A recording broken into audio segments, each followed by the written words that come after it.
Soyez les bienvenus dans la vidéo qui va tracer la vie du réseau Sequoia au mois de septembre 2021. Alors je commence traditionnellement cette vidéo par l'accueil des nouveaux membres, des personnes qui ont eu la riche idée de s'inscrire sur le réseau Sequoia en septembre 2021 pour tester le réseau gratuitement pendant 3 mois. Comme d'habitude, cette vidéo est divisée en deux parties. La première concerne l'actualité du réseau Sequoia. Et dans une deuxième partie, nous aurons l'occasion de passer en revue quelques activités du mois de septembre en photo et nous aurons l'occasion de visionner aussi la vidéo du Sequoia Day qui s'est tenue le 18 septembre à Saint-Denis. Dans l'actualité du réseau Sequoia, 4 points importants que j'aborderai: le Covid Safe Ticket, le projet sociétal Rajeunir le regard social sur les aînés, notre projet du haut du cœur et le parrainage des nouveaux membres. En ce qui concerne le Covid Safe Ticket, il est à présent obligatoire à Bruxelles, comme vous le savez. Il le sera également en Wallonie à partir du 1er novembre.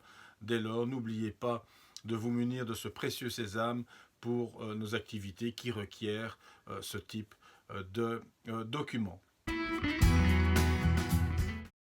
Tous les nouveaux membres qui testent le réseau Sequoia pendant 3 mois sont parrainés par un membre pendant cette période de 3 mois. Donc nous sommes toujours à la recherche de personnes qui souhaitent être parrains et marraines des nouveaux membres. Si l'aventure vous tente, n'hésitez pas à revenir vers moi et puis je vous mettrai dans la liste des parrains et des marraines.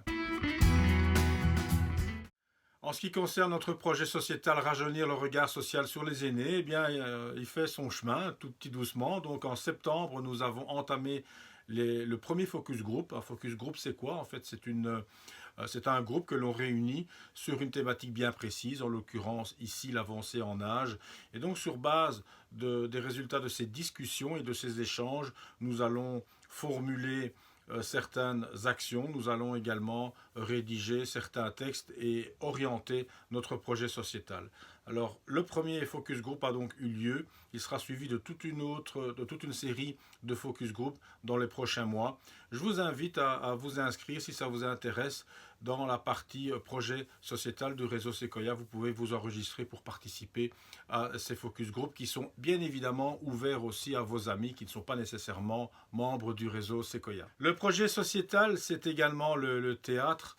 La troupe théâtrale que nous allons mettre sur pied. Alors pour l'instant, nous sommes dans la phase de l'écriture. C'est vrai que nous avons un petit retard par rapport au planning, tout simplement parce que nous avons l'occasion d'être aidés par une personne qui a l'habitude de ce genre d'exercice.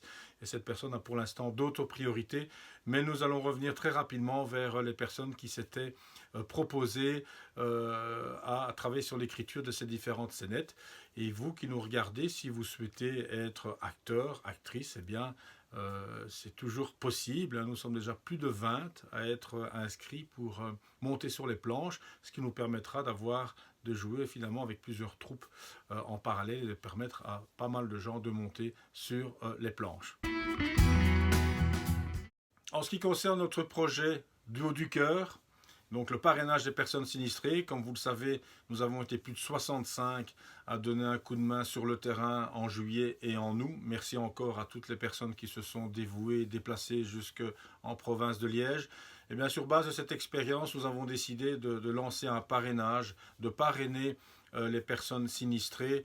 Alors c'est un projet qui a reçu un accueil positif auprès des personnes de terrain, les psychologues, les assistants sociaux qui trouvent beaucoup de sens à ce projet.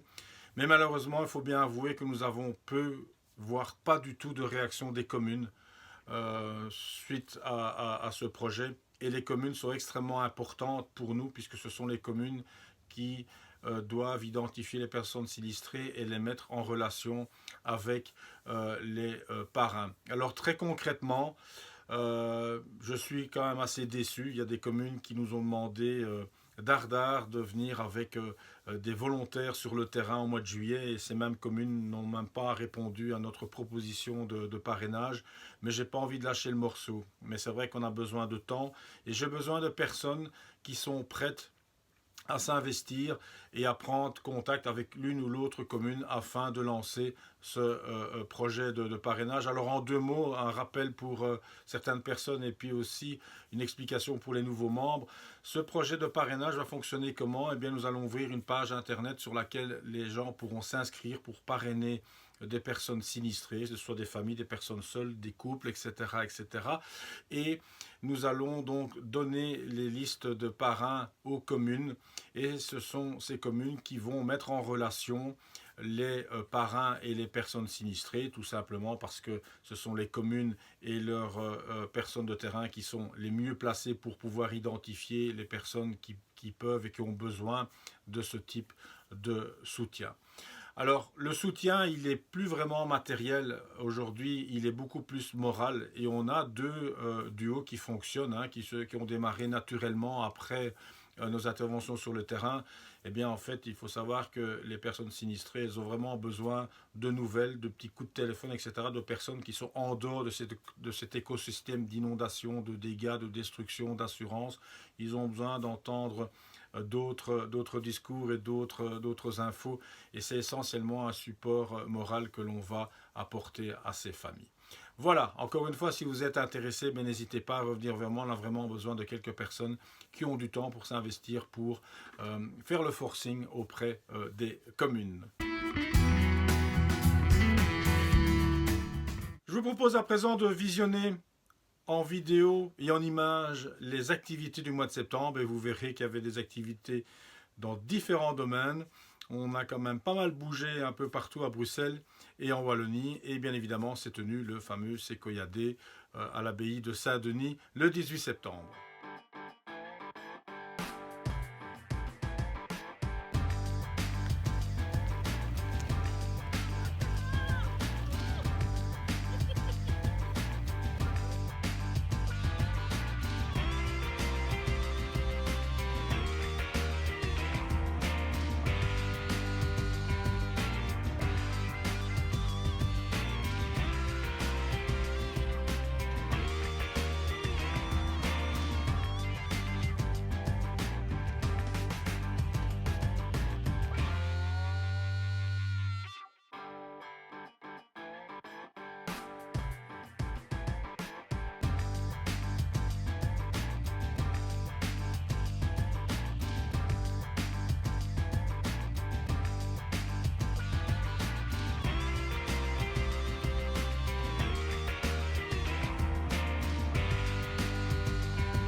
terme de cette vidéo. Merci de l'avoir visionnée.